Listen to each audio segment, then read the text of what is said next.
Ja, grüß euch Hand und einen Sakreskurden.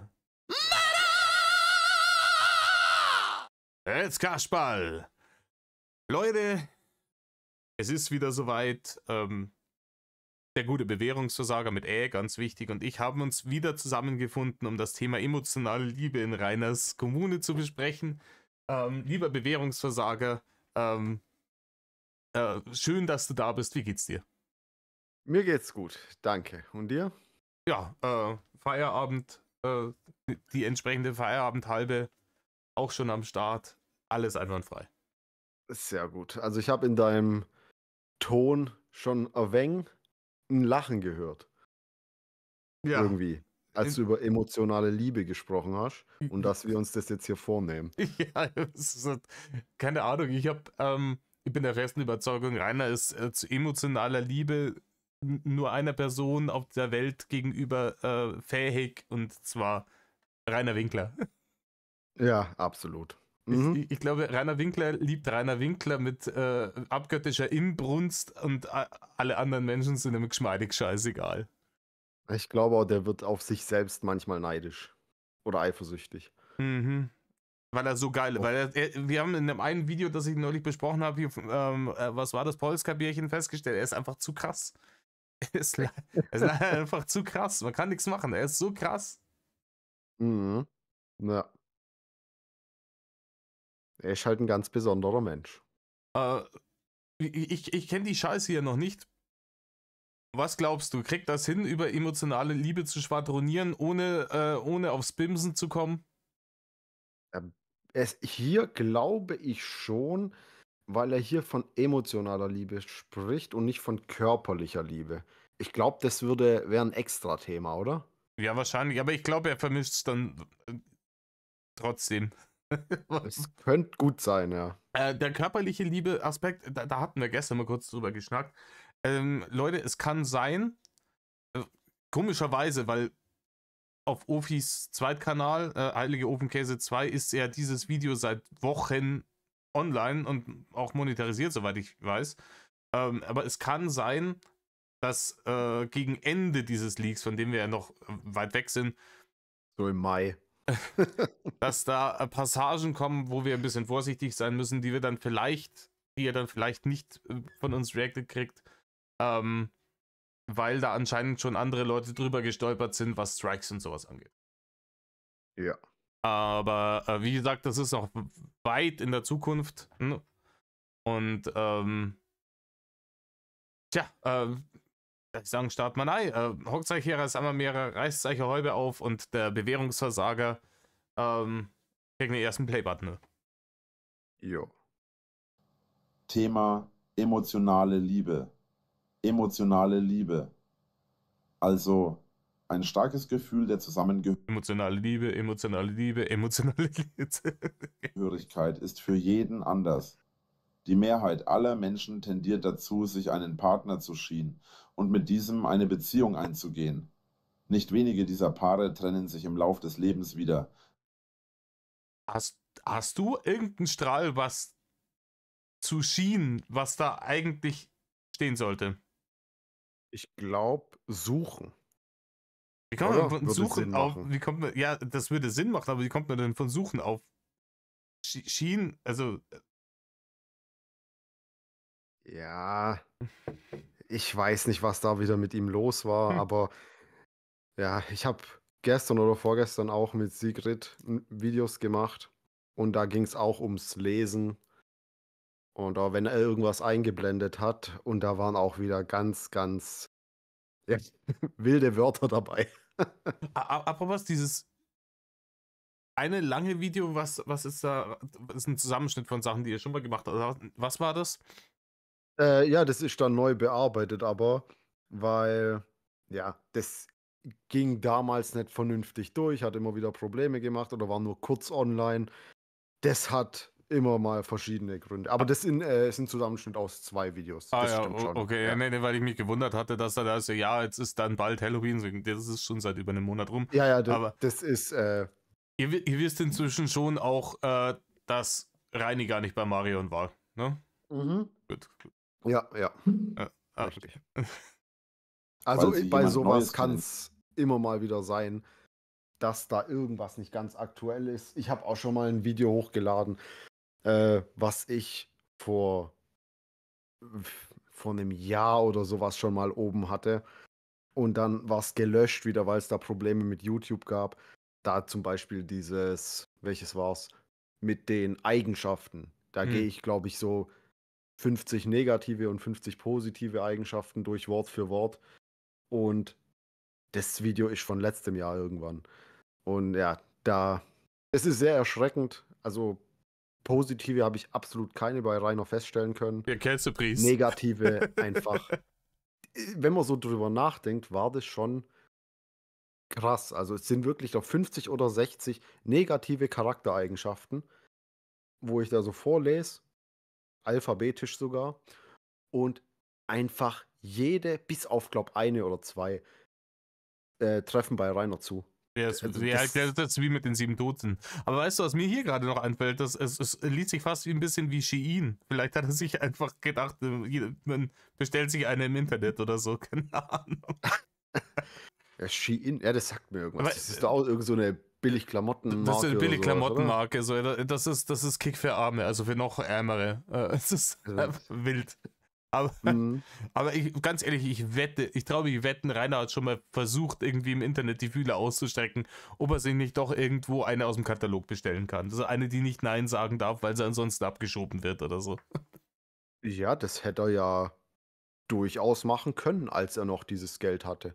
Also jetzt sind wir mal ehrlich, es gibt ja tatsächlich, ich kenne auch jemanden, der hat tatsächlich, ja, eine Frau aus, ist es Thailand oder Vietnam gewesen? Ich weiß nicht mehr. Hat die da auch irgendwie sich quasi, ja, bestellt. Also, ja, mir fällt kein anderes Wort ein. Es ist halt einfach so. Ja, keine Ahnung, Und also ganz ehrlich, das finde ich halt schon schäbig. ja, natürlich ist es Ich meine, schäbig, klar, aber wenn du, keine Ahnung, du fliegst in Thailand Urlaub und bist da ein paar Wochen und lernst da eine kennen und verliebst dich, alles Gucci. Ne? Aber zu sagen, weißt du was, ich schaue jetzt einfach mal, dass ich im Internet eine Thailänderin finde, weil die sind nicht so anspruchsvoll, dann kann die zu mir in die Schanze ziehen, Alter, das ist halt schon schäbig. ja, schon. Also, das müsste ich halt Rainer mal erzählen. Der fragt dich direkt nach der Artikelnummer. Ja, das Problem ist halt, bei Uwe darf die nicht einziehen, ne? Die aus Ausländer und so. Das kann schwierig Ja, werden. Uwe, ja, das ist. Dieses Schuldunfähig-Ding, das macht mich immer noch fertig. Ja, Dass der quasi machen kann, was er will. Ja, schuldunfähig, passt. Und gedacht hier, keine Ahnung, Rainer schaut sicher, also wenn Rainer sicher gehen will, ob's Uwe gut geht, ist das praktisch nach dem Rechten sehen, oder? ne? Ja, Okay. richtig. Weil Aber das du war, hast es ja auch safe mitbekommen, gell, dieses schuldunfähig-Ding. ja, wir hatten ja das letzte Mal ein Und bisschen drüber gequackt, glaube ich. da weiß nicht, vielleicht kann ich dich das mal fragen. Denkst du, dass diese Schuldunfähigkeit dann auf egal was für Straftaten, ja, zählt? Weil, okay, er ist schuldunfähig, wenn er da irgendwie Leute anschreit oder irgendwelche Parolen brüllt oder bedroht. Aber das dürfte sich ja nicht darauf auswirken, wenn er jetzt da mit Rainer zusammen dieses Amt da quasi bescheißt. Ja, Ob, ganz ehrlich, ich habe da gar keinen IQ mehr drin. Ich habe da wirklich auch den Glauben ans Rechtssystem verloren, muss ich echt sagen, seitdem ich im Game bin. ja, das schon lange, schon lange. Aber ich glaube, es muss wirklich was Eklatantes passieren. Ich nehme an, dass sich der Typ so viele Sachen geleistet hat, die in diese Richtung gingen. Ne? Darstellung verfassungswidriger Symbole oder Grüße oder sonst irgendwas.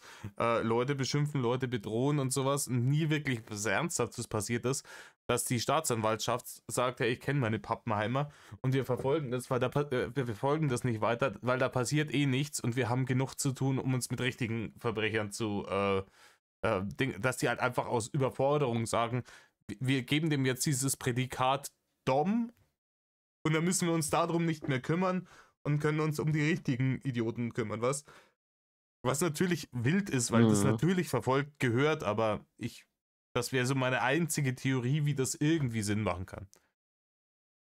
Ja. Dann hoffen wir einfach mal, dass zumindest Kartal seine Strafe absitzt. Weil der hat ja auch schon irgendwie 6 oder 7 Mal Bewährung gehabt und irgendwann reicht es dann halt Ja, auch. irgendwann reicht's. Aber wie gesagt, wenn du 6 oder 7 Mal davon kommst wegen allen möglichen Dingen und dann sitzt du ein wegen Wingel, ist halt geil. Einfach. Das ist schon. Ja, schon. Und dann besucht er dich nicht mal wahrscheinlich. und verdient auf jeden Fall. Ja, auf jeden Fall verdient. Ja. Gelernt haben, für die sie stärker zu empfinden glauben. Liebe ist, wen man es nüchtern betrachtet, ein Gefühl, das speziell in der anfänglichen Zeit starke emotionale Gefühle auslöst. No shit, Rainer. Weil Liebe löst starke emotionale Gefühle aus. Da haben wir jetzt die 35-jährige Jungfrau gebraucht, damit die uns das jetzt erklärt, wie Liebe funktioniert. Ja. Richtig.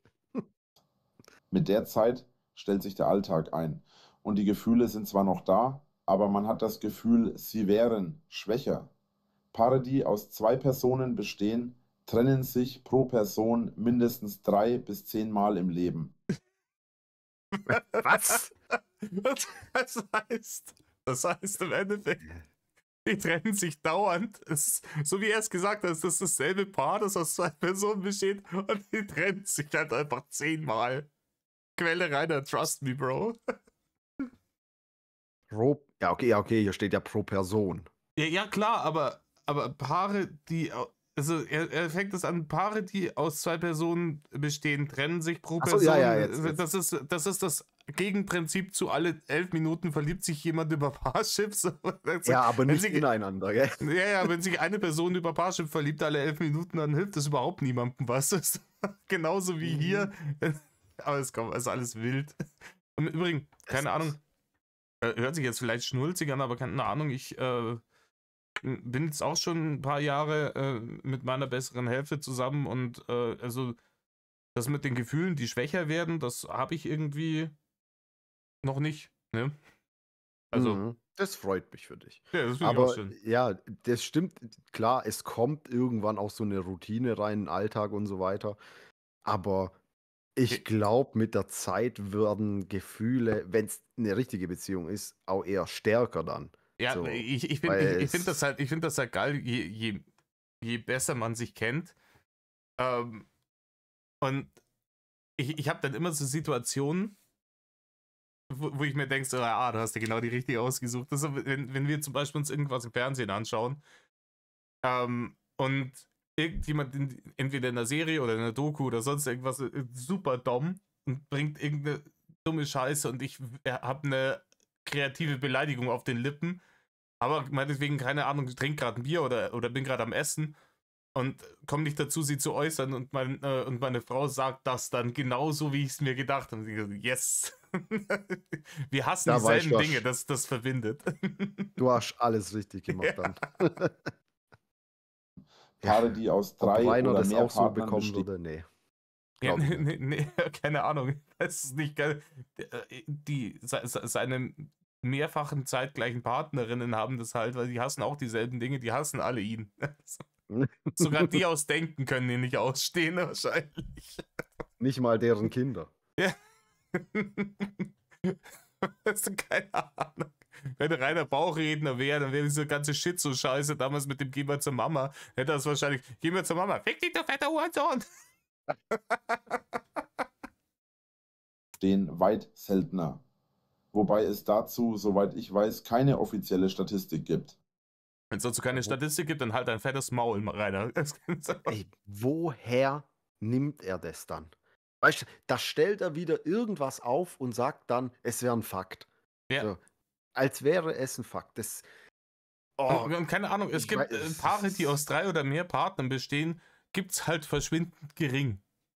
Jetzt sind wir mal ganz ehrlich, dass dieses Standard-Beziehungssystem hat schon seinen Grund, ne, das funktioniert halt in unserer Gesellschaft und das ist auch deswegen der Standard und das haben halt so diese Polyamor-Scheiße, in die er sich da so reingesteigert hat, das ist halt wirklich ein verschwindend geringer Prozentsatz der Bevölkerung und natürlich ist dann da, ne, kannst du es denn nur so sagen, dass das also normale monogame Beziehungen trennen sich natürlich häufiger, weil es halt 98% der Beziehungen sind. Ne?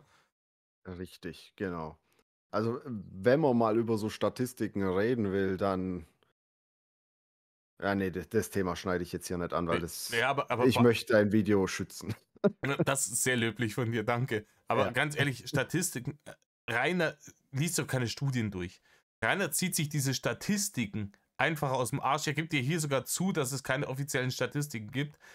Was auch wieder Bullshit ist, es gibt mit Sicherheit, es gibt über alle Statistiken. Aber er ist halt so faul, sich das rauszusuchen, sogar über die Scheiße, die er so obsessiv ins Internet pimmelt.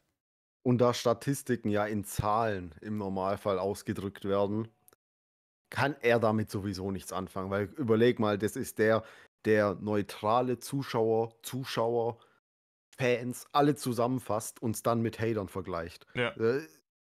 Der hat doch absolut keine Ahnung, wenn es irgendwie um Zahlen geht. Wenn Ja, es aus dem einstelligen Bereich rausgeht. dreistellig war 100, oder? Ja, vorm ersten Buchstaben. Ja, genau. Das so ein. Ach, Aber egal ob es nicht so ist.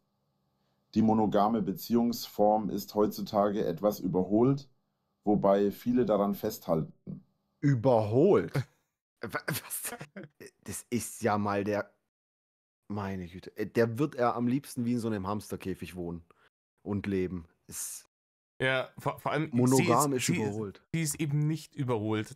Das ist ja gerade das. Sie ist ja immer noch die Hauptbeziehungsform. Ne? Richtig. Ist so ein Schwachsinn.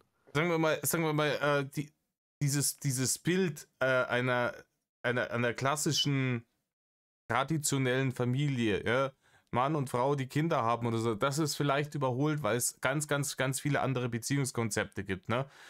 Ich zum Beispiel und meine Mulle, wir wollen halt keine Kinder haben. Und dann gibt es halt Leute, die homosexuell sind, aber Kinder haben wollen, Homosexuelle, die keine Kinder haben wollen und sowas. Es gibt viel, aber dieses monogame Ding ist eben nicht überholt. Dieses, ne, zwei Partner zusammen. Sogar in der Tierwelt siehst du das, die holt der Rainer auch immer gerne als Beispiel her. Die intelligentesten Tiere, die du hast, Raben und Delfine und so ein Scheiß, die suchen sich auch meistens irgendwie einen Partner. Ne? Mhm. Ja, ich finde es aber immer wieder schlimm und ja, das beziehe ich jetzt nicht nur auf Rainer. Ich finde, man sollte nicht immer die Tierwelt als Beispiele nehmen. Und zwar egal für was. Weißt, da sind Leute, die sagen, ja, egal wie man da dazu steht, sagen, okay, Homosexualität ist normal, weil es auch in der Tierwelt normal ist. Okay, Hm? dann kann man genauso hingehen und sagen, ja, in der Tierwelt ist es aber auch normal, dass manche Tiere ihre Jungen fressen. Ja, klar. Ja, Weißt, ich weiß ja nicht, gut, ich wenn finde, man sie sollte die Tierwelt nicht als Beispiel für die Menschen rannehmen. ist mir klar. Ich nehme das jetzt auch nur deswegen her, weil Rainer das immer gerne als Beispiel hernimmt. Aber ja, gerade bei Homosexualität, beziehungsweise sagen wir mal um jetzt den sexuellen Part mal rauszunehmen, auch einfach auch gleichgeschlechtlicher Liebe, kannst du ja bei Tieren überhaupt gar nicht ansetzen. Ne? Weil das ja eher was ist, was durch ein Bewusstsein auch mit entsteht. Ne? Ja, und außerdem, wenn das so viele Tiere machen würden, dann wären sie halt irgendwann auch ausgestorben. Ja, klar. Aber Also, nee, aber ne? ja, das ist ein schwieriges Thema, aber ich finde auch, überholt kann man ja zu einer klassischen Familie mit Mutter, Vater und Kinder auch nicht sagen. Nee, Weil natürlich überholt nicht. würde ja irgendwie bedeuten, dass Das, es langsam das, ausstirbt ja, und dass es und obsolet was ist. anderem genau, Ja. richtig. Mhm. Und das ist es halt eben nicht. Im Gegenteil, es ist eigentlich bewährt. Natürlich, wie gesagt, gibt's Alternativen und wir leben ja Gott sei Dank in einer offenen Gesellschaft, in der wenigstens jetzt hier in der westlichen Welt jeder sich sein Beziehungskonzept selber irgendwie ausleben kann, wie er lustig ist, ohne irgendwelche Repressalien befürchten zu müssen, zumindest in den allermeisten Fällen. Also wir sind gerade in Deutschland eigentlich eine überdurchschnittlich offene Gesellschaft. Und Rainer stellt das jetzt hier so hin, als wäre dem nicht so. Ne? Das machen im Übrigen auch gerne diese Hardcore-Wokies so, die immer noch darauf beharren, dass, keine Ahnung, Frauen grundsätzlich in allem unterdrückt werden, einfach nur um sich selber in die Opferrolle zu pimmeln. Keine Ahnung, werf mal das Stichwort Shiyoka oder sowas in den Raum, ne? Ja, ich habe mir von der jetzt auch so ein paar Sachen mal angeguckt. Also selber reacten würde ich da nicht. Okay, bei mir klingelt's. Ich bin gleich wieder da. So, nach einer kurzen Unterbrechung durch den Nachbar vom Bewährungsversager sind wir jetzt hier wieder drin und gehen in die hanebüchene Scheiße mit erfundenen Statistiken und über warum laut Rainer monogame Beziehungsformen komplett überholt und bescheuert sind, wieder rein.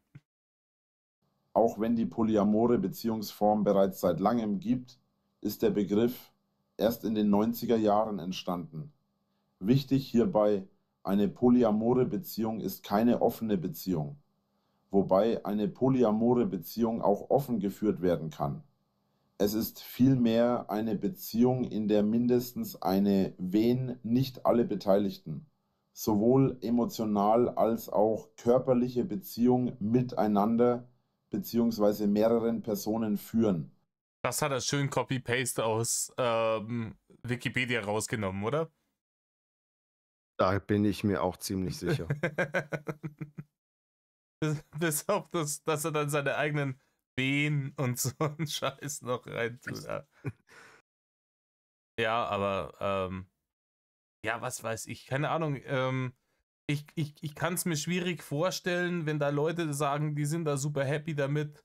Keine Ahnung, glaube ich denen, das interessiert mir ja auch überhaupt nicht. Ne? Wenn die sagen, hey, wir sind in der Beziehung, wir sind 3 Leute, aber die Beziehung läuft genauso, als wären wir 2, nur dass einer mehr dabei ist, und wir sind da happy damit, so, hey, good for you, macht, was ihr lustig seid, ey.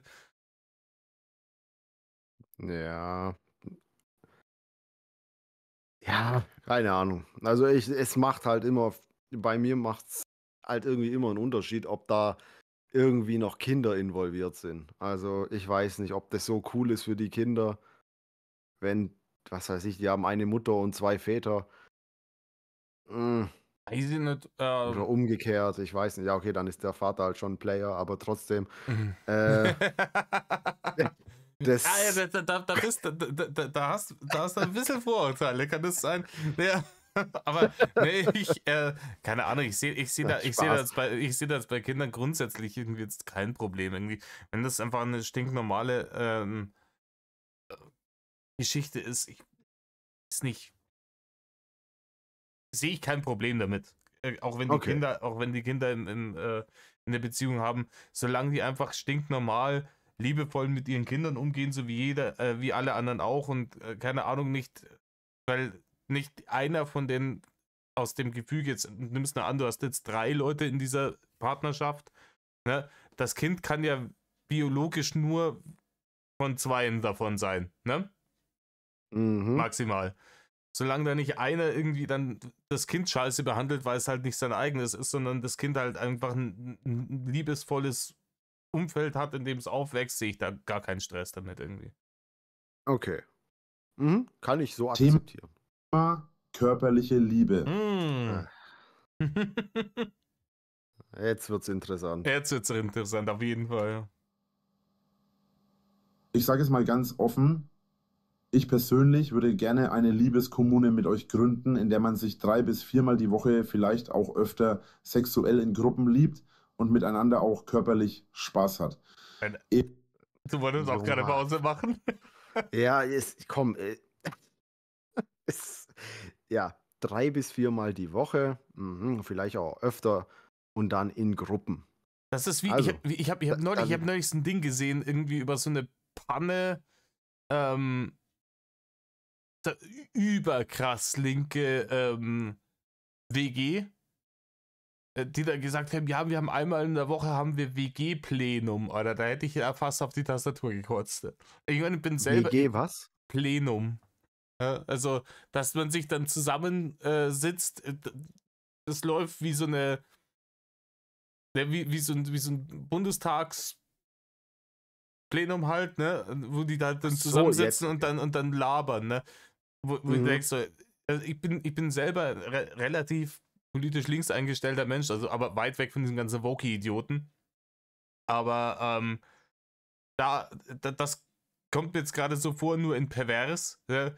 Wir haben dann, wir haben dann so eine Ordnung in der Kommune und da steht drin, Dienstags, Donnerstags und Samstags wird gebomst, so ungefähr. Ja, da lag ja Gronkh mit seinem Ausdruck Gangbang-Kommune ja gar nicht so falsch. Ja. Und Mhm. ich sag's dir, wie es ist. Wenn man Rainer aus der ganzen Gleichung rausnimmt und das tatsächlich irgendwie eine Gruppe von Leuten ist, die da Bock drauf haben, dass sie sagen, hey, wisst ihr was? Ne, wir sind einfach, keine Ahnung, genetisch näher am Hamster als am Menschen und wir sind den ganzen Tag Zack und mit so vielen Leuten wie möglich und wir gründen jetzt dann eine Kommune und machen uns dann ein Timetable, wann hier gebimst wird und wann nicht, ist mir das auch vollkommen fein. Aber erstens sollen keine so Assis wie Rainer da drin sein, zweitens sollen die das Kinderthema halt aus der ganzen Gleichung rausnehmen. So, dann, ansonsten ist mir das egal. Aber wenn das Kinderthema da drin ist, dann, ne? Ja, glaube ich dir. Und solche Kommunen oder WGs oder sowas, das gibt's ja. Natürlich gibt es sowas, wo so in solchen Kommunen leben und das da wahrscheinlich auch, ja, zur Sache geht öfter. Aber Rainer, weißt du, er, er muss ja wirklich schon so krass verzweifelt sein, dass er jetzt tatsächlich so eine Kommune gründen will und mit seinem eigenen Glauben und so. Nur damit irgendwie mal die Chance besteht, dass da irgendwie was laufen kann. Überleg mal, der ist aus Ja, das ist eine seiner komischen Sauna da rausgeflogen. Man, ja, aber es ist halt im Endeffekt, es ist eine Sekte, die er gründen will. Ne? Es ist eine in sich geschlossene Gemeinschaft, in der eine Person oder wenige Personen praktisch mehr zu sagen haben als der Rest, in der Sex Mhm. als Machtinstrument eingesetzt wird, wirklich als Kernthema. Es ist halt eine Sekte, was er gründen will. Und das Ganze dann mit so einem religiösen Anstrich, um nochmal die Leute weiter zu indoktrinieren. Rainer will eine Sekte gründen, Punkt. Ne? Richtig, genau. Das hat auch mit einer Kommune nichts mehr zu tun, weil diese ganzen Alt-68er, Kommune 1 und so ein Scheiß, ne? ähm, die waren damals jung und da war das cool, das war ihr alternatives Lebensding. Und die sind aber heute alle, die leben heute alle nicht mehr in der Kommune. Ne? Die sind schon wahrscheinlich auch noch alternativ unterwegs, aber die meisten davon sind irgendwann ne, schon auf den Trichter gekommen, wo ich muss mir einen anständigen Job suchen und sind meiner Info nach sind die meisten auch inzwischen schon seit Jahrzehnten in monogamen Beziehungen. Das sind halt so Anfang 20er Leute gewesen, die super krass rebelliert haben, als sie ins Studium gekommen sind und in dieser Zeit, in der das halt in war, in den späten 60ern, da ein bisschen rumeskaliert haben. Aber auch die haben sich gesettelt irgendwann. Also das ist kein permanentes Konzept, das man lange aushalten kann, so eine Kommune. Was Rainer hier machen will, ist keine Kommune, sondern eine religiöse Sexsekte. Richtig. Und man muss es auch mal so sehen, Rainer stellt sich das alles irgendwie so einfach vor. Aber ein einfaches Leben ist nichts für den. Also jetzt, wir haben jetzt auch alle möglichen Annehmlichkeiten, sage ich jetzt mal, unserer Zeit. Fernseher, Internet, Handys und so weiter. Alles Mögliche an Unterhaltungselektronik, was auch immer. Mhm. Das gab es ja alles damals nicht. Was war da? Wie haben sich die Leute da beschäftigt?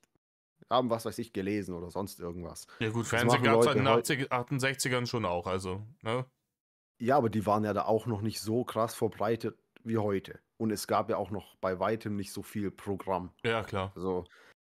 Und auf dieses ganze Zeug, so, ich weiß nicht, für mich ist so eine Kommune auch irgendwie ein einfacheres Leben. Also eben ohne diese ganzen krassen Annehmlichkeiten, diesen ganzen, in Anführungszeichen, Luxus. Weißt du, wie ich Ja, meine? ja, Weil, ist ja klar. Ich meine, es ist ja auch ja, damals einfacher zu finanzieren gewesen. Erstens waren die Mieten nicht so teuer, ne? Und zum anderen, du hast ja auch natürlich von der Kohle diese ganzen Annehmlichkeiten, von denen du gerade gesprochen hast, die kosten ja auch alle Geld. Also wir haben ja deutlich höhere Fixkosten, wenn wir das alles haben wollen. Ne? Dann willst du richtig, genau. diese ganze Unterhaltungselektronik und so, was wir jetzt hier machen. Äh, oh, ich habe als Hobby, ich reagiere auf den dicken Dulli aus Metal Franken. Habe ich relativ schnell festgestellt, okay, ich muss jetzt 300 € in die Hand nehmen, 200 für einen neuen Bildschirm und 100 € für ein anständiges Mikrofon, weil ansonsten wäre das AIDS. Ne? Richtig, ja, so war es bei mir auch. Ich musste mir auch erstmal ein vernünftiges Mikro kaufen. Und ab da hatte ich dann mit dem MacBook wirklich auch mal was zu tun. Davor habe ich es irgendwie nur so zum bisschen Surfen benutzt. Ja. Aber ja, aber es stimmt. Und das wäre einfach nichts für Rainer, weil auf so viele Sachen müsste er dann auch verzichten. Oder sollte es eigentlich, aber wird es wahrscheinlich nicht wollen. Ja, wir wissen, Verzicht ist jetzt nicht the name of the game im reiner Kosmos, ne? Nee, absolut nicht. Eben typisch 60er Jahre Hippie-Stil. Ich zweifle allerdings daran, dass man in dieser modernen Welt sowas noch groß umgesetzt bekommt. Dennoch möchte ich mit der Kommune und meinen Glauben eine Kommune gründen, die dem Ganzen zumindest teilweise nahe kommt. Ganz ehrlich, hier Kommune 1 und so ein Scheiß. Mhm. Wenn du den in eine Zeitkapsel setzt und ne, in die Vergangenheit schickst und der schlägt bei denen auf, weil die dann die Prügel aber so meilenweit rausschmeißen, dass es noch bis nach Potsdam rüber scheppert. Auf jeden Fall. Auf jeden Fall. Ich wünsche mir für die Kommune daher schon Menschen, die einen entsprechend freien Geist und freien Körper, Lebensstil in Bezug auf Glaube, Liebe und Sex suchen. Der körperliche Liebeteil hat aber nicht nur etwa mit Sex zu tun. Körperliche Berührungen allgemein erzeugen schon Emotion und Energie, beziehungsweise sorgen dafür, dass Energie positive benutzt wird. Es ist auch hier wieder sowas. Ja, körperliche Berührungen und sowas, alles schön und gut, aber es kommt ja wohl auch immer darauf an, wer das macht. Ja, Also, du lässt dich ja sicherlich auch nicht von jedem einfach angrapschen. nee, Also, überhaupt nicht. Also, ja, klar, es ich bin schon einer von diesen Leuten, so wenn ich mich mit Freunden treffe, dass man sich irgendwie mit einer Umarmung begrüßt, so wenn man wirklich ne, sich lange kennt ja und klar. gut kennt, ne? Ähm, aber wenn ich halt jemanden noch nicht kenne, so dann ist halt ein Handschlag erstmal so das höchste der Gefühle. Und wenn irgendjemand wildfremdes mir auf der Straße entgegenkommen würde und versuchen mich zu umarmen, dann würde ich ihm erstmal sauber eine aufstreichen. Richtig. Und da sieht man wieder, dass es Rainer, ihm geht's nicht um die Personen an sich, ihm geht's einfach nur darum, Hauptsache irgendwas anfassen, angrapschen oder irgendjemand grapscht ihn an. Ja, Es geht nicht um die Personen an sich. Hauptsache Pimmel fechten. Ja, genau. Und da da würde er eh immer verlieren. Ja, das kommt darauf an, wie die Regeln sind. So, also wenn.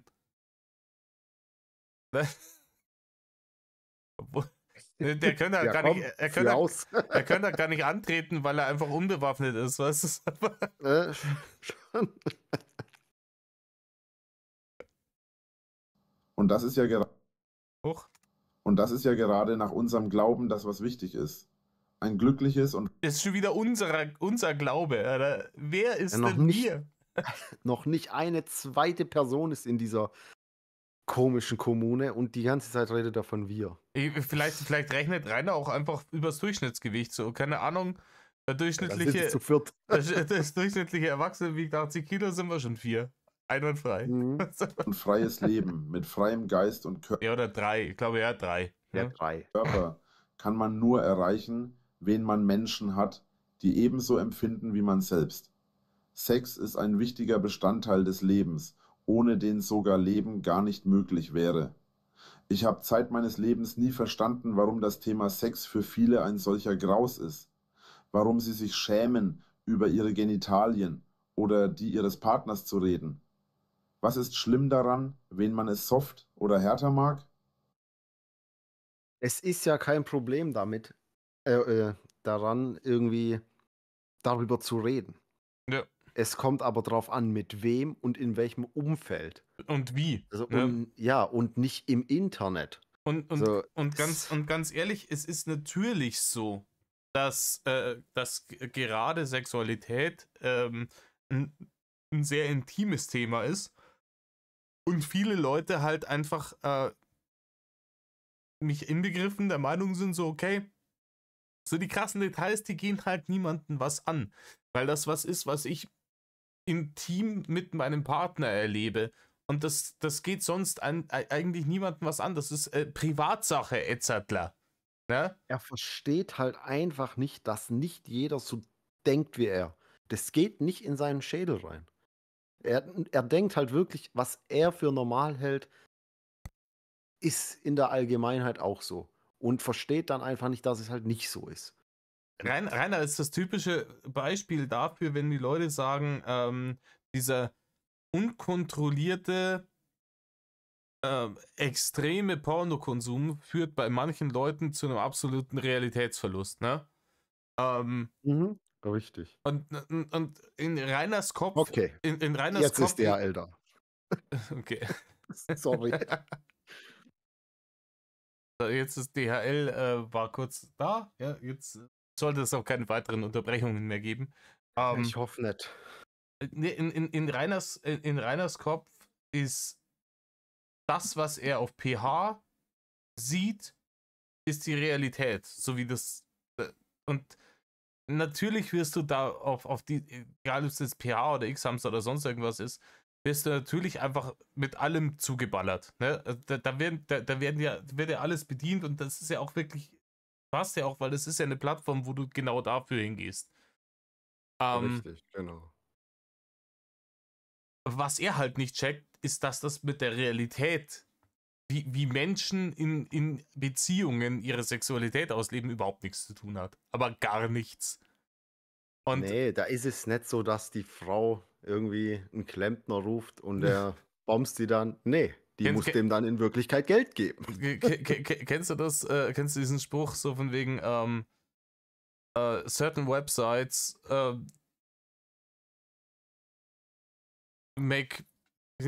give people a totally wrong notion of how fast a plumber can come to your house. Also, ja. Wild einfach. Nee, aber wie gesagt, das ist halt einfach,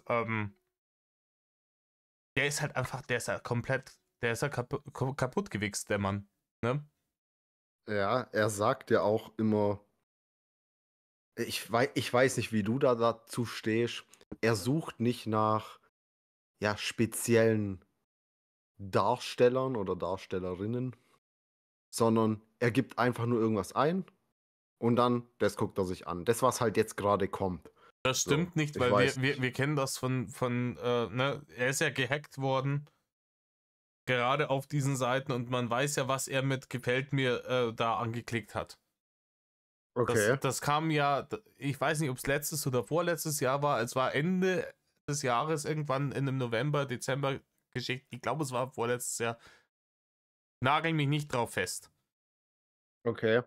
Und da hat er bestimmte Personen oder was? Auch. nein, Videos, die er mit gefällt mir markiert hat auf diversen Seiten, weil Rainer hat sich ja da Accounts gemacht, da haben wir auch schon mal darüber geredet, warum er sich da Accounts macht, weiß ich auch nicht. Aber und ich weiß es noch, wie wenn es gestern gewesen wäre, ich habe mir ein Video angeschaut darüber, wo darüber geredet wurde, okay, das und das ist in Rainers Accounts passiert und ich bin aus allen Wolken gefallen. Also ich weiß nicht, kannst du da irgendwie ein Beispiel nennen, ohne dass es Probleme gibt? Der Titel von dem einen Video war Daddy, Please Stop. Junger Vater, und hat er. Ja, okay. Es waren sehr, sehr viele auch japanische Filmchen dabei.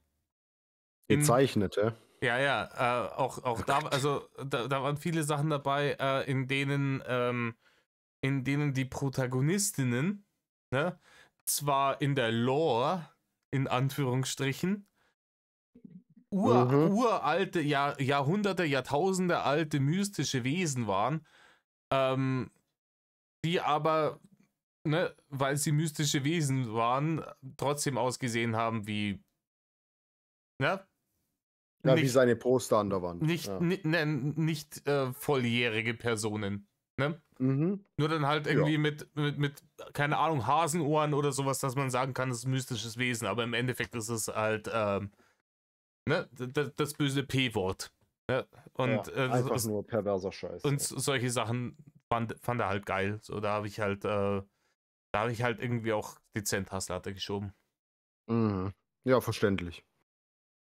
Ach Gott, ich sehe schon, da unten kommen gemeinsame Aktivitäten. Ja. Ich bin gespannt, was da Mm. kommt. Solange man gemeinsam Spaß daran hat, ist doch alles gut. Gemeinsame Aktivitäten neben Ja, man kann ja gemeinsam Spaß haben, so viel wie man will, und mit Dingen, keine Ahnung, wie man will, ist ja auch alles Gucci. Es muss nur einvernehmlich sein und es dürfen da keine Kinder drin vorkommen, Rainer. Und beides ist bei dir meistens nicht der Fall in deinen ganzen, ne, Fantasien, die du auch so auf Blogs veröffentlicht hast. Also, Und nicht mal nur nicht in den Fantasien. ja. Gerade wenn es hier um einvernehmlich geht. Aber er wollte doch nur trösten. Mhm. Ja, und am besten, während sie gerade geschlafen hat. Also, Oh, ja, ja. komm. dem gemeinsamen Essen, Kochen und anderen innerhalb der Kommune entstehenden gemeinschaftlichen Aktivitäten wären auch im Lauf des Jahres gemeinschaftliche Projekte wie ein kleines Sommerfest oder Wandern und andere Dinge in Planung. Feste Feiertage sollte man neben Job und Privatleben immer haben und genießen können. Sommerfest. Nur weil er bei seinem nicht eingeladen war. Ja, das hätte es ja überhaupt gar nicht gegeben, wenn er nicht ausgezogen wäre. Richtig. Alter, das musst du dir mal vorstellen. Ich weiß jetzt nicht, ob du in einem Dorf oder in einer Stadt wohnst, aber In der Stadt. äh, man kann das ja auch runterbrechen auf ein Stadtviertel. Ne? Mhm. Ähm, ist ja egal. Eine gewisse Gemeinschaft von Leuten, die einfach nah beieinander leben. Ne? Ja. Angenommen, du würdest jetzt ausziehen und in deinem Viertel würden sie dann im selben Jahr ein Fest feiern, um das zu begießen, dass du endlich weg bist.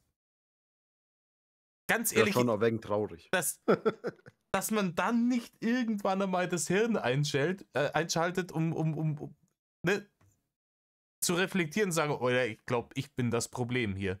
Das, Mhm. Nee, Rainer nicht. Auf gar keinen Fall.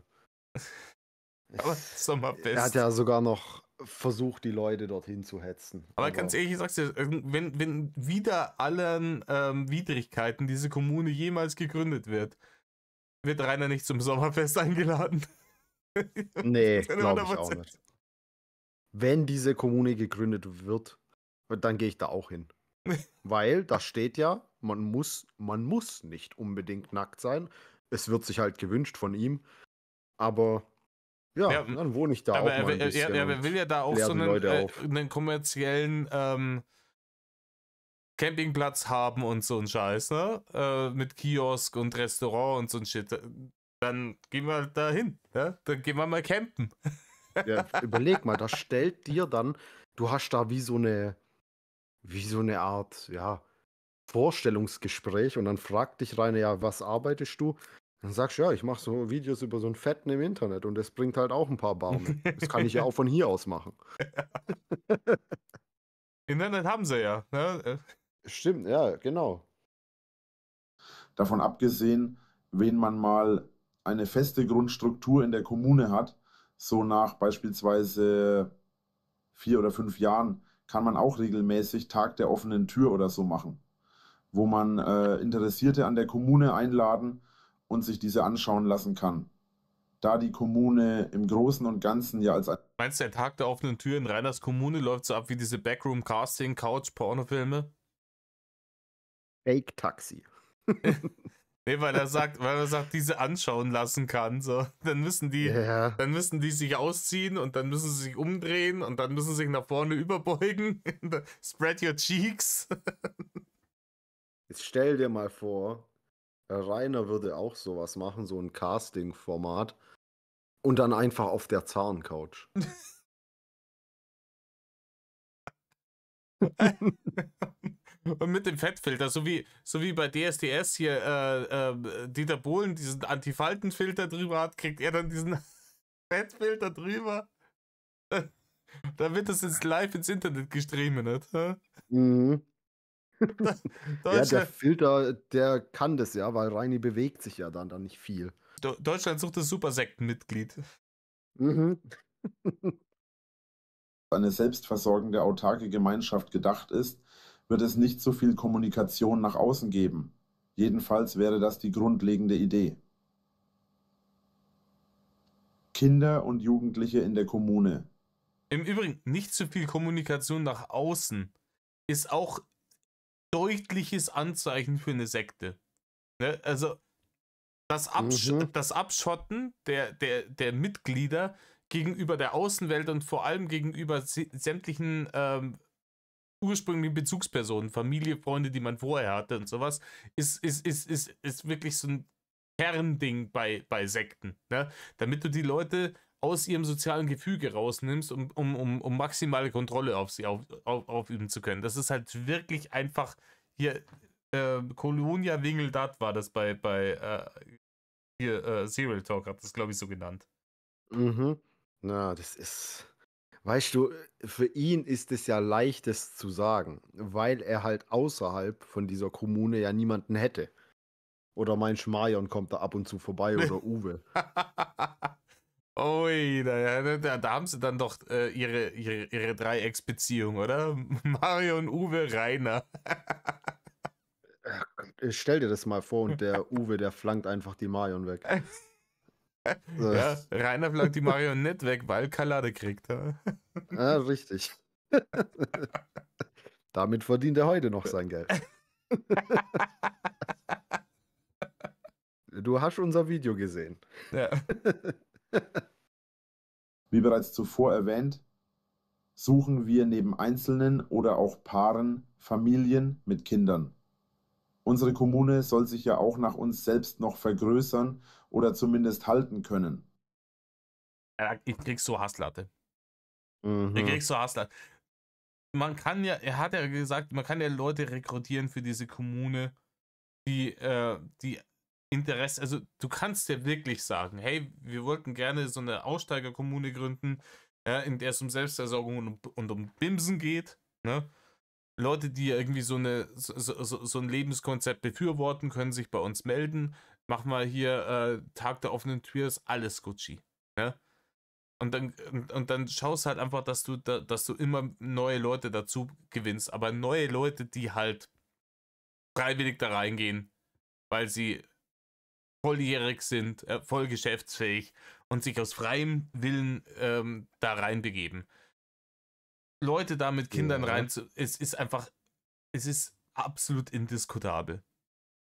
Richtig, ja. Darüber braucht man gar nicht großartig diskutieren. Das ist, ja, wie du sagst, indiskutabel. Und dass er wieder mit diesem Thema kommt. Ja, nachdem Es Anfang ist des so Jahres alle Leute ihn so krass dafür kritisiert haben, dass er sogar damals gesagt hat, ja, nee, das Kinderthema ist raus, so, ne, Kinder sind kein Thema mehr, Kinder finden da nicht mehr statt in der Planung. Und dann haben Aber die Leute auch gesagt, mit oh, den- jetzt hat er wenigstens Einsicht gezeigt, wenn auch durch einen gewissen gesellschaftlichen Druck, aber immerhin. Und dann kommt er ein Dreivierteljahr später mit der Scheiße wieder um die Ecke. Ja, das war ja auch, das ist oder ist auch so mein Problem. Er hat keine Einsicht gezeigt, weil er ist ja immer noch der Meinung, dass das eigentlich voll in Ordnung wäre. Er hat es nur gemacht, weil die Leute gesagt haben, dass das nicht geht. Aber er selber ist ja trotzdem immer noch der Meinung, dass das kein Thema wäre. Ja, Also, er wurde er einfach versteht ja so viel nicht. er wurde einfach des Widerstandes müde und hat es nicht begriffen. Das ist aber auch Richtig, sowas, genau. was sich durch Reiners komplettes Leben zieht. Ja, das war auch bei Die Haut ist kein Organ, hat er irgendwann gesagt, ja, wenn das so in der Wissenschaft ist, dann ist es so. Aber ich bin der Meinung. Ja, das hat immer nachschießen müssen. Ne? Ja, dass seine Meinung halt einfach falsch ist und dass auch Meinungen falsch sein können, wenn sie halt über einen bestimmten Fakt sind, dann das versteht er halt auch nicht. So. Rainer hat Er, sowas er immer nur. rechtfertigt ja immer alles mit Meinung. Ja, Rainer hat aber bei sowas immer nur aufgrund von Druck irgendwie klein beigegeben. Das ist dieses Prinzip, wenn, keine Ahnung, wenn du im Kindergarten so ein Arschlochkind hast, was permanent irgendjemandem die Bauklötze über die Rübe zieht und dann, Oder ein Ordner. und dann wird's dazu, oder ein Ordner oder Leute auf den Tisch knallt oder so, und dann wird es dazu gezwungen, sich bei dem anderen Kind zu entschuldigen. Und dann kommt da so eine verlogene Entschuldigung raus, weil man einfach weiß, okay, ich muss mich jetzt entschuldigen, einfach nur, damit ich meine Ruhe habe, aber die Entschuldigung ist gar nicht ernst gemeint und die Erkenntnis ist nie irgendwie eingesickert. Ja? Mhm. Und bei vielen Leuten funktioniert das, dass man sagt, nein, hallo, ich erkläre dir jetzt die Situation, deswegen musste ich entschuldigen, dann entschuldigt sich das Kind und dadurch lernt das ein soziales Gefüge. Aber bei Leuten, die so krass narzisstisch sind wie Rainer, funktioniert es halt eben nicht. Ne? Ja, richtig. Bei Rainer wäre die einzige Möglichkeit gewesen, dem einzubläuen, wie dass die anderen Kinder irgendwie im Kindergarten zu verwemsen nicht cool ist, wäre gewesen, Auge um Auge, Zahn um Zahn. Also sagt, okay, Rainer, dafür, dass du dem jetzt eine aufgestrichen hast, darf der dir jetzt eine aufstreichen und fertig ist. Ne? Mhm. Das ist Ja. natürlich eine martialische und eine bescheuerte Art und Weise, aber Rainer versteht nur, wenn er harte Konsequenzen erfährt, dass er was falsch gemacht hat. Wer nicht hören will, muss fühlen. Ja, Rainer, es ist halt einfach bei manchen Leuten so. Die verstehen es nicht anders. Rainer Also, muss fühlen einfach. Rainer muss immer fühlen. Ne? Wenn Rainer nicht fühlt, du siehst, ich kann unzählige Bärchen, BLM, generell die Hater, ne? Der Umgang mit den Medien, alles. Rainer hat Gerichte, die ganzen Anzeigen, die ganzen Verhandlungen. Rainer hat nie wirklich harte Konsequenzen nehmen müssen. Deswegen kommt er auch bis heute immer noch nicht drauf klar, dass er seinen YouTube-Kanal verloren hat, weil das war YouTube-Kanal und Führerschein, war das erste Mal, dass irgendeine Autorität mal durchgezogen hat und gesagt hat, nee, das ist jetzt so. Ne, wir haben dir genügend Chancen gegeben, das ist jetzt so, du hast jetzt keinen Führerschein mehr, du hast jetzt keinen YouTube-Kanal mehr. richtig, genau. Und es ist so schön, dass das sich auch nicht mehr so irgendwie geändert hat und dass da mal nicht das Winklerglück geregelt hat. Vor allem das Dumme ist ja, wirklich das richtig Dumme ist ja, Rainer hätte, wenn er nicht in seiner gnadenlosen Überheblichkeit beim Frankengamer eingezogen wäre und dem die Barren nachgeschmissen hat vom Ranger-Verkauf, hätte er Kohle gehabt, um einen Anwalt zu bezahlen, um seinen YouTube-Kanal zurückzuklagen. Dann hätte der Ja, das habe ich auch schon. dann hätte er ein halbes Jahr später den YouTube-Kanal wiederbekommen. Richtig, das habe ich auch damals gemeint, weil er immer gelabert hat, er hat kein Geld, er hat kein Geld.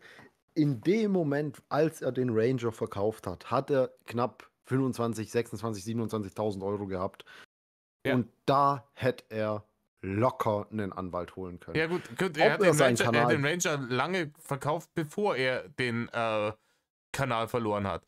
Das Problem ist, als der Kanal weggemettelt wurde, war das Ranger-Geld schon weg, weil Rainer da schon seit 3 Monaten beim Frankengamer gewohnt hat und dem 10.000 Euro im Monat in den Rachen geworfen hat für fahr nach Geiselwind und hol mir 3, 4 Subway-Sandwiches. Ja? Mhm. Ja, stimmt. Ja, genau. Aber weißt du, wenn Rainer seinen YouTube-Kanal wieder bekommen hätte, das wäre ja, glaube ich, immer noch keine Garantie gewesen, dass YouTube den auch verpartnert, oder? Weil das ist ja denen überlassen. Die hätten ihm auf jeden Fall die Verpartnerung trotzdem wegnehmen können. Aber ja. Also, das hätte ich mir dann wirklich irgendwie so gewünscht, weißt, dass er da ein paar Tausend Euro für einen Anwalt ausgibt, dann kriegt er seinen Kanal wieder und merkt dann: „Oh, jetzt kann er aber gar kein Geld mehr damit verdienen.“ Ja, dann wird nämlich auf dem YouTube-Kanal auch genau gar nichts mehr passieren. Ne? Mhm. Ja, Außer er hätte wahrscheinlich irgendwie Livestreams gemacht und dann wieder, es wäre wie auf Tiki gewesen. Ne? Da hätte er gesagt, hier mal Livestream, Tippi-Account und so, Spenden. Ne? richtig. Ja, Mhm. Daher ist es wichtig, auch Kinder innerhalb der Gemeinschaft zu haben oder zu bekommen.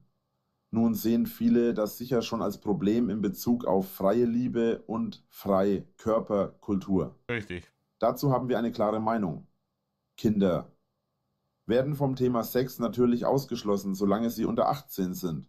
Versteht sich von selbst.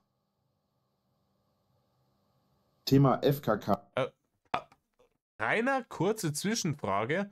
Bei diesen 3 bis 4 Mal in der Woche Rudelbums-Partys, die du da angesprochen hast, an denen alle teilnehmen sollen, die ja dann ne, volljährig sind, während die stattfinden, wer passt dann auf die Kinder auf? Wenn ihr euch von der Gesellschaft komplett abgekapselt habt? Mhm. Ja, das ist ja so das Nächste, weißt du? Ja, okay, sag da, die Kinder dürfen da nicht mitmachen. Ja, herzlichen Glückwunsch. Das ist da ist eigentlich selbstverständlich. Aber ich hätte auch keinen Bock drauf, dass meine Kinder oder überhaupt Kinder in irgendeiner Kommune wohnen, wo sie die ganze Zeit von nackten, fremden Leuten umgeben Ja. sind. Auch, es hat auch gar nichts damit zu tun, ob die Kinder selber so rumlaufen oder nicht. Die sehen aber die ganze Zeit andere nackt. Und das ist für mich halt einfach unnatürlich. So, ich krieg da ein wenig Hasslatte. Ja, da kriegt man Gänsehaut. Ja. Ja, und vor allem, du weißt ja gar nicht, was für Leute das dann in dieser Kommune sind. Also gerade heutzutage Ja, gibt's doch so es könnte ja viele jemand wie Rainer dabei ekelhafte, sein. genau, ja, es gibt so viele ekelhafte Menschen auf der Welt und das ist leider so. Das ist einfach so. Ich weiß nicht, ja, ich kann ja einfach mal kurz ein Beispiel nennen. Hier so ein paar Städte weiter, sage ich jetzt mal, ist auch einer angeklagt, der hat seine eigene Nichte über Jahre lang missbraucht und so weiter. Und ja, also auf sehr schlimme Art und Weise. Und ja, der war jetzt dann vor Gericht auch. Und jetzt vor ein paar Tagen wäre die nächste Verhandlung gewesen. Aber der hat sich in seiner Zelle ja selbst hops genommen. Terminiert. Ja. Ja, richtig. Mhm. Und wenn du da diese Zeitungsartikel gelesen hast, also was der mit dem Mädle alles gemacht hat, d da da geht dir wirklich das Messer in der Hose auf. Ja. Also und ja, keine Ahnung. Das ist Ja, ein ganz ekliges Thema. das ist eben auch das Problem, weil dieses Lebenskonzept, das Rainer hier propagiert, eröffnet natürlich solchen Leuten Tür und Tor. Aber das ist natürlich von Rainer gewollt, weil er genau zu diesen Leuten gehört. Ja, Mhm. Ja, das ist ja allgemein so ein Ding. Ich frage mich auch, warum solche Leute nie wirklich bestraft werden. Also, was da mit den Richtern los ist, ticken die selber so und haben dann irgendwie Sympathien für solche Leute? Ich weiß es nicht. Ich check's auch will da nicht. ja jetzt niemandem was vorwerfen, aber so kommt's halt für mich immer rüber. Weil, ja. Wie gesagt, keine Ahnung, seit fast einem Jahr stehen die Vorwürfe bezüglich hier der Nachbarstochter da im Raum. Da hat man auch schon seit einem Dreivierteljahr nichts mehr drüber gehört, keine News mehr bekommen, so was da Phase ist. Ja, da habe ich auch so meine eigene Theorie. Also, ich gehe davon aus, dass da irgendwas rauskam, auf jeden Fall. Aber weil man eben das verhindern hätte können, indem man damals rein nach Sachen durchsucht hätte, Hm. die man ja da hatte und es nicht gemacht hat, würde die Justiz wahrscheinlich sehr, sehr dumm dastehen, wenn man jetzt veröffentlicht, dass da wirklich was Du meinst, rausgekommen ist bei dieser du meinst, man Untersuchung. hat das unter den Teppich gekehrt aufgrund von Ja, genau. Selbstschutzmaßnahmen. Richtig. Könnte ich mir bei der Justiz wirklich gut vorstellen. Das würde ich jetzt Ist so niemandem direkt vorwerfen, vorstellen könnte ich es mir Ich aber auch auch, nicht. ja. Ich möchte es auch niemandem vorwerfen, aber ich würde es vermuten. Also, Ich das hab auch wäre schon das genügend, größte Winklerglück, das er je hatte. Ich habe auch schon genügend Dinge mitbekommen. Man schaut sich ja manchmal so Sachen an, so Crime-Dokus und so ein Ding, wo Leute verurteilt wurden für Dinge, die sie gar nicht getan haben, einfach um den ermittelten Staatsanwalt nicht bloßzustellen, ist dann das einfach nicht mehr neu aufgerollt worden, obwohl es glasklare Beweise gab, dass das ein Fehlurteil war. Ne? Einfach um den Schein zu wahren, nein, bei uns gibt es keine Fehlurteile so und deswegen bleibt dann der weiter im Knast. Ja. Na, Da ist etwas anders. Das wird den Eltern und Kindern selbst überlassen. Zum einen geht es dabei um das Gefühl von Freiheit, zum anderen hängt das mit dem Glauben zusammen. Es wird den Eltern und Kindern selbst überlassen, aber halt nicht den anderen Dudes, die da rumlaufen. Ne? richtig. Und das Kind dann angezogen ist ja vollkommen Wayne, wenn dann der Rainer da umeinander läuft und unten guckt der Schrimp raus. Ne? Dass er auch nicht versteht, dass es so etwas wie Schamgefühl halt einfach gibt. So, er ist ja der Meinung, wenn er nackt rumläuft, dann ist es Freiheit. Er ist es aber für die meisten Leute einfach nicht. Gehe ich jetzt einfach mal davon aus. Weil die meisten Leute eben nicht nackt durch die Gegend laufen. Das ist. Ganz ehrlich, ich gebe dir mal einen kurzen Einblick. So, ich laufe in meiner Bude ab und zu auch nackt in der Gegend rum, ne? Ja, aber nicht draußen. Nee, draußen nicht. Aber ich mache zum Beispiel, wenn ich den Hausputz mache, ne? Wenn ich das Bad putze zum Beispiel, weil ich habe öfters mal schon das Problem gehabt, dass dann gehst du durchs Bad mit so einem Chlorreiniger, kriegst du die Tropfen auf die Klamotten, kannst die Klamotten wegschmeißen. Ne? Deswegen mache ich sowas. Noch dazu schwitze ich da und dann schwitze ich wieder neue Klamotten voll. Und an dem Putztag bin ich am Waschen. Dann schmeiße ich alles vorher in die Waschmaschine, damit ich wirklich netto auf alle Klamotten sind gewaschen stehe, wenn der ganze Bums fertig ist. Ne? Wenn ich fertig bin mit Putzen, gehe ich direkt unter die Dusche, ziehe mir frisch gewaschene Klamotten an und bin der Happy Camper. Ne? Aber das hat halt einfach praktische Gründe. Weißt du? Ja, das ist halt, ja, okay, Klamotten, ja, sie bieten dir ja auch teilweise schon so ein bisschen Schutz. Früher, als ich noch Pommes in heißem Fett gemacht habe, habe ich auch ein T-Shirt dabei getragen, weil es gespritzt hat. Seit dem Airfryer mache ich das nackt. Kein Problem. Auch wieder ein gutes Argument für einen. Nee, das ist ein gutes Argument gegen eine Fritteuse, ganz ehrlich. Aber ne, ich kann dich insofern schon verstehen, indem auch anders dieser Airfryer irgendwie auch die Luft ein bisschen rausfiltert. So. Ich habe mal neulich Reibadatschi gemacht und dann riecht halt, die Putze riecht halt 2 Tage danach. Gell? Was hast du gemacht? Reibadatschi, Was ist das? Also sorry, ich komme nicht aus Bayern. Kartoffelpuffer heißt das. Ach so, okay. Ne? Und da musst du ja wirklich in der Pfanne so einen halben Zentimeter Öl reintun, weil das ja mehr oder weniger frittiert wird. Ne? Ja, so wie wenn du Schnitzel machst halt. Ja, genau so. Und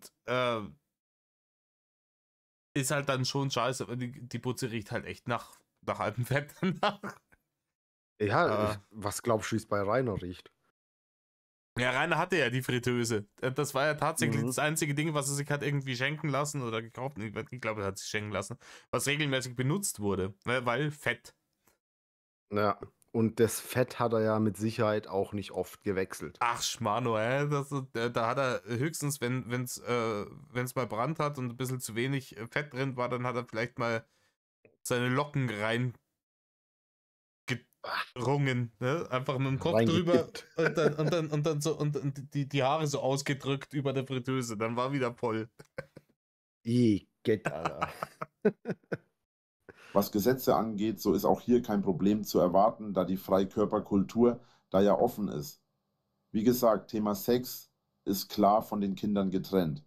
Es ist traurig, dass man das überhaupt erwähnen muss, aber so ist unsere Welt heutzutage leider. Darüber hinaus wollen wir uns auch bemühen, dass die Kinder sowohl schulisch als auch freiheit-technisch versorgt sind. Schulisch, da man eine autarke Versorgung möchte, ist etwas schwieriger.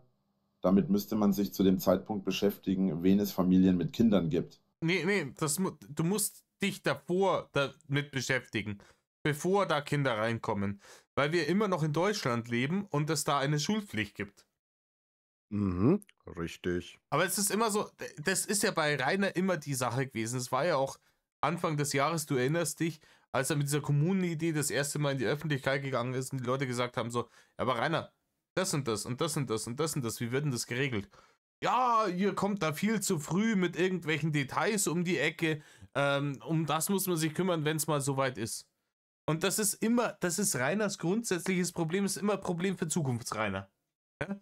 Aber vergess mal bitte nicht zu erwähnen, dass er zu dem Zeitpunkt schon 100 Euro wollte für Leute, die sich dafür bewerben. Gell? Ja, damit die auf den Discord gehen können, ne? Es ist noch nichts geplant. Es steht noch nicht mal das Land fest, in dem das Ganze stattfinden soll, was ja eigentlich das Erste sein müsste.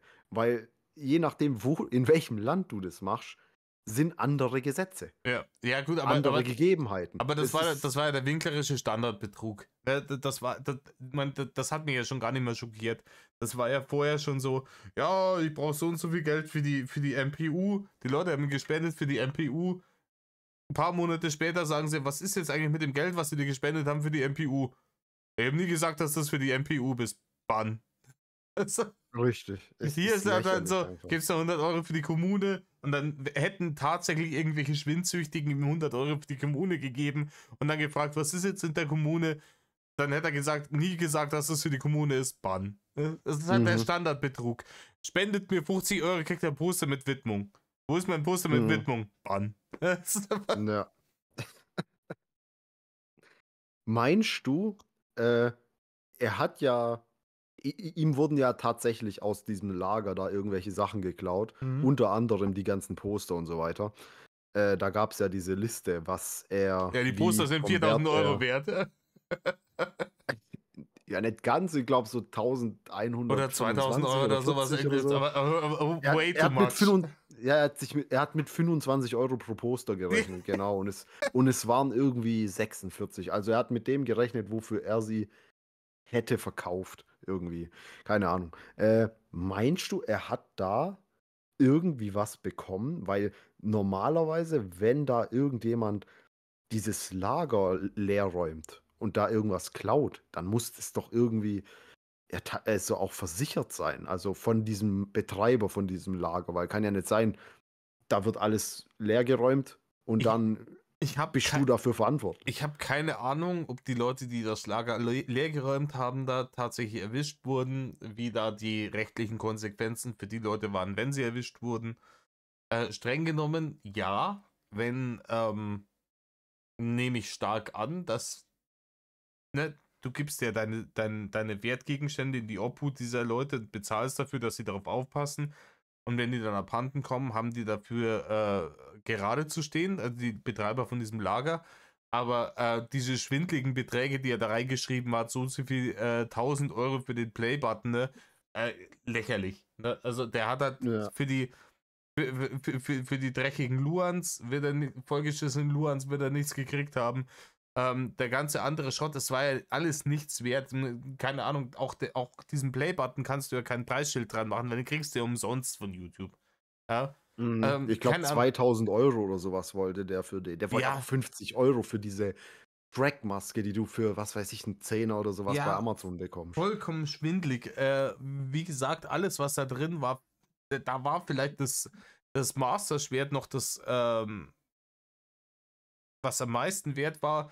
Da gebe ich ihm vielleicht 200 Euro. Aber auch das kriegst du für 100. Ich habe das bei Amazon gesucht, das kriegst du für 100. Also ja, dann ist der aktuelle Marktwert Batsch 100, um es zu ersetzen. Dann kriegt er dafür 100 Euro. Kriegt er für die Shrek-Maske, kriegt er nichts, weil die neu 5 Euro kostet und gebraucht keiner haben will, wenn da schon einer reingerotzt hat. Die Poster, da würden sie vielleicht 3 Euro pro Stück ansetzen, dann hat er 3 mal 40, ne? 120 Euro. Und der Rest vollgeschissene Luans und eine alte Popcornmaschine. Ja, da kriegst du halt nichts mehr dafür. Den Rechner und die VR-Brille, die hat der Frankengamer schon rausgezockt und fertig ist. Also alles, was voll da drin war, hat sich ja der Frankengamer schon unter den Nagel gerissen, als Rainer gesagt hat, hol dir, was du willst. Ja? Es ist halt auch so massiv dämlich gewesen. Also die Grafikkarte und oder den Rechner und diese VR-Brille, die ja wirklich so 1200 € oder sowas wert ist, dass er wirklich sagt, ja, nimm, was du willst, interessiert mich nicht. Meinst du, er hat in dem Moment gerade einfach noch so viel Geld gehabt und dass es ihn wirklich nicht gejuckt hat? Oder kommt er auch nie auf die Idee oder kam nie auf die Idee, solche Sachen, die er ja eigentlich nicht mehr braucht, einfach mal zu verkaufen? Nee. So. Das Problem ist einfach, Rainer hat nie den Wert von Geld gelernt. Weil Rainer nie, jetzt bis auf die, keine Ahnung, Zeit irgendwie beim Plaste Jakob und davor irgendwie ein bisschen bei der Zeitarbeitsfirma, nie wirklich für sein Geld hat arbeiten müssen. Ne? Als Kind hat er von den Eltern gelebt, natürlich. Ne? Dann hat er von der Internetbettelei gelebt. Der hat nie wirklich 8 Stunden in der Arbeit stehen müssen, um danach sein Geld zu bekommen, um dann den Wert zu lernen, okay, ich habe dafür was getan, vielleicht, ne? Für den war das vollkommen wurscht und dem ist erst später gekommen, als ihm dann die Bahne ausgegangen sind, dass er gesagt, oh scheiße, war vielleicht nicht so schlau. Mhm. Ja. Ist allgemein, wie Rainer mit Geld umgegangen ist. Du musst mal überlegen, der hat ja zu der Zeit hat er ja auch noch daheim gewohnt, allein bei seinen Eltern. Er musste da nichts zahlen und dann sind doch 1500 € oder so schon eigentlich ganz gut. Und dann habe ich mal irgendwas gelesen, Rita hätte Schulden von Rainer bei der Gemeinde irgendwie abbezahlt, irgendwie 3000 €. Wo ich mich auch frage, wie macht Rainer Schulden bei der Gemeinde? Was hat er da nicht gezahlt? Ja, So. Grundsteuer vielleicht. Ja, aber zu der Zeit, als noch Rita da war, So. also in dem Haus, die hat von ihrem Teil vom Erbe irgendwie 3000 € Schulden gezahlt von Rainer. Boah, weiß Wie nicht, machst keine Ahnung. Vielleicht Also dir nichts sagen. Grundsteuer, ja, das war ja auch immer sein Argument, sein Haus halten. Ja, toll, das Ding, was hat es gekostet an Grundsteuer? Nicht so viel wird es nicht Vielleicht ein gewesen sein. Tausender. Ja, Maximum. Maximal. Also ich zahle für meine Wohnung, glaubt, ja, so 200 € oder sowas oder 180 im Jahr an Grundsteuer. Also, Vor allem, aber wenn wir darüber reden, dass ich es vollkommen lächerlich finde, dass wenn du Wohneigentum hast, in dem du selber wohnst, dass du dafür Grundsteuer zahlen musst. Ja? Wenn du ja, damit, natürlich ist das lächerlich. wenn du Es damit ist, Profit machst und es vermietest, dass du dann Grundsteuer dafür zahlen musst, das sehe ich ja noch irgendwie ein. Ja? Aber ja, für jeden Scheiß muss ja irgendwas zahlen. Ne, ganz abgesehen davon, aber ja, und Mhm. ich sag's dir, wie es ist. Ich weiß nicht, hast du schon mal für eine Zeitarbeitsfirma gearbeitet? Nee, aber in meiner Firma hatten wir Zeitarbeiter beschäftigt und die haben wir, weil wir hatten so einen Auftrag und der ging über mehrere Monate. Dann haben wir für die Zeit Zeitarbeiter geholt und haben die dann aber auch nach gut einem halben Jahr fest übernommen. Folgendes, ich hab in meinen frühen 20ern mal zwangsweise für eine Zeitarbeitsfirma gearbeitet, weil ich nichts anderes gefunden habe. Und die haben in ihren Arbeitsverträgen immer so eine Klausel drin, ich weiß gar nicht, ob die rechtens ist. Ne? Aber da geht es dann darum, dass du praktisch, wenn du gerade nicht vermittelbar bist, dann musst du praktisch unbezahlten Urlaub beantragen. Also das heißt, also du bist Angestellter der Zeitarbeitsfirma, keine Ahnung, wie sie nicht heißt, Zeitarbeit Betrug 3.0, 1510, was weiß ich. Ja. Und wenn die dich gerade nirgendwo unterkriegen, dann geben die auch kein Geld. Dann musst du irgendwie unbezahlten Urlaub nehmen. Das heißt auch Unbezahlten Urlaub. Die Zeit, die er nicht vermittelt wurde, in der er nicht in irgendwelchen Firmen gearbeitet hat, und das wird der Großteil der Zeit gewesen sein, die er bei der Zeitarbeitsfirma angestellt war, hat er auch nichts verdient. Also diese will mich 3,5 da Jahre, nicht- die immer im Raum stehen, in denen Rainer angeblich Lohnarbeit hatte, die kannst Ja. du netto nochmal gut runterkürzen, weil er halt offensichtlich einen Tag irgendwo hingeschickt wurde, wieder zurückgeschickt wurde und die Leute gesagt haben, schickt uns den nicht nochmal, der kann nix. Mhm. Ja? Das ist also Ich weiß, ich lehne mich da ein Jahr jetzt. beim Plasti-Jakob oder sowas und vielleicht noch ein halbes Jahr netto obendrauf. Der hat in seinem ganzen Leben 1,5 Jahre Lohnarbeit gemacht und nicht mehr. Und deswegen hat er auch gar keinen Bezug dazu, was Geld wert ist, dass man sich tatsächlich mit harter Arbeit verdient hat. Mhm. Ich weiß nicht so. Hm. Ich kann mir das nicht vorstellen, dass das rechtens ist, dass man da nichts bekommt. Natürlich ist das nicht Ähm, ich nehme auch an, dass nee, das nicht das. rechtens ist, aber das ist halt so eine Betrugsmasche, die, solange sich niemand, wo kein Richter, da kein Henker, solange sich keiner drüber beschwert, ist alles Gucci so. Das ist halt so eine, das ist halt diese ganze Zeitarbeitsmaschinerie, die läuft bei uns im Land, das ist alles eine harte Abzocke und moderne Sklavenarbeit, Scheiße. Und die rechnen damit, dass so Leute wie Rainer da anfangen, die das nicht checken, die du halt verarschen kannst. Mhm. Also ich habe jetzt mal geschaut, es ist eigentlich nicht rechtens, weil eigentlich ist es ja auch so, du wirst von deiner Firma, egal wo du arbeitest, wirst du bezahlt. Du stellst deine Arbeitszeit zur Verfügung. Was derjenige damit macht, ist dem überlassen. Es gibt auch Tage, da sitze ich in der Arbeit nur rum, weil einfach gerade nichts geht. Aber ich bin meine 8 Stunden da, ich kriege meine 8 Stunden bezahlt.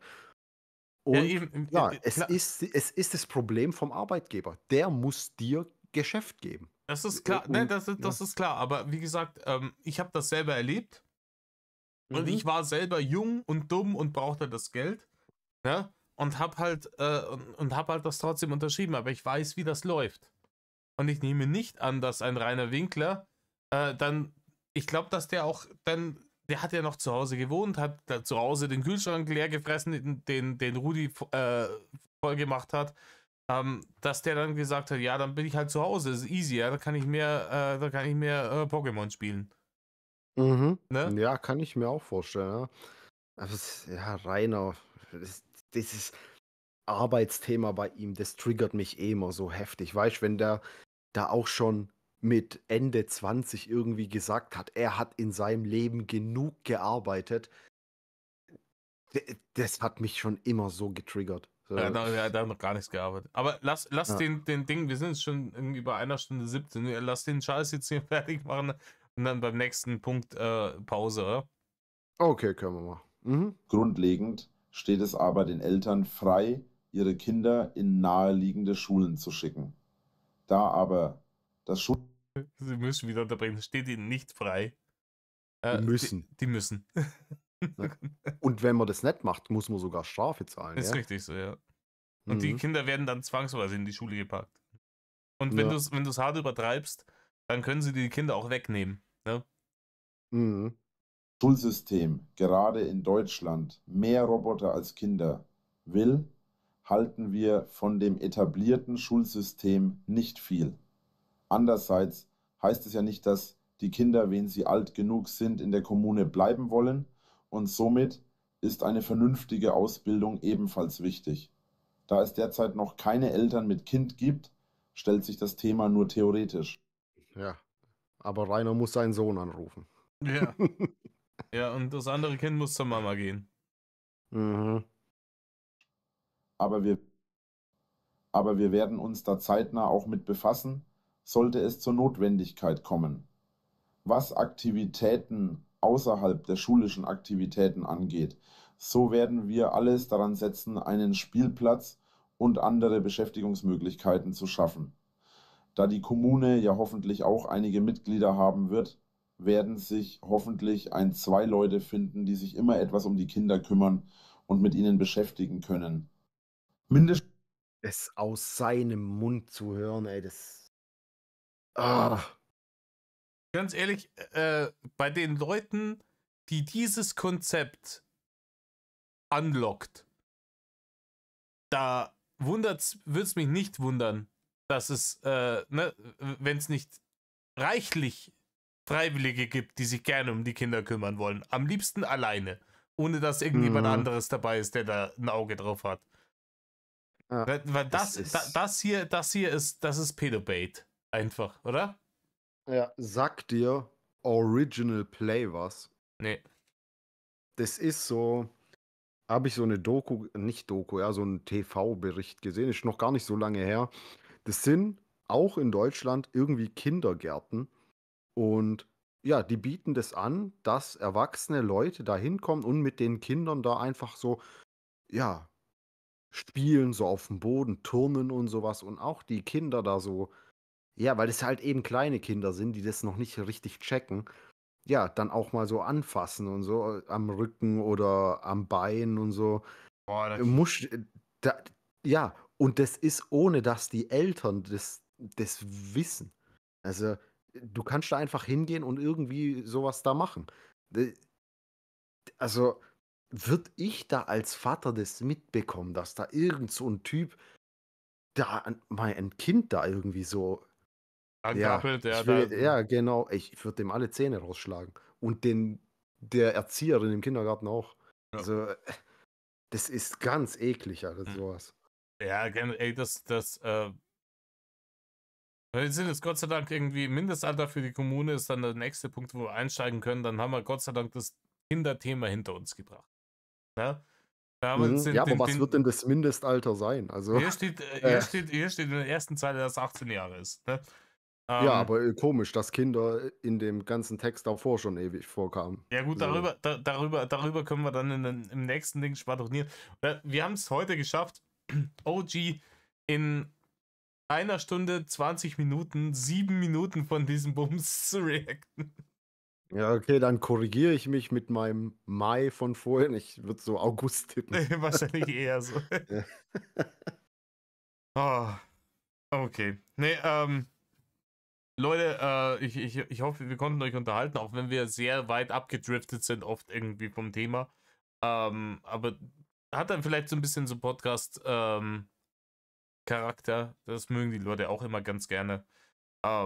Ich verabschiede mich hiermit, bedanke mich beim lieben Bewährungsversager für seine tatkräftige Unterstützung in diesem Projekt und gebe ihm hiermit das letzte Wort. Ja, vielen Dank. Ich bedanke mich auch, dass ich dabei sein durfte. Was haben wir hier geschafft? Jetzt 2 Abschnitte wieder und ich bin gespannt, was da noch alles so kommt und lasst dem guten Mann 'n Abo da und bis zum nächsten Mal.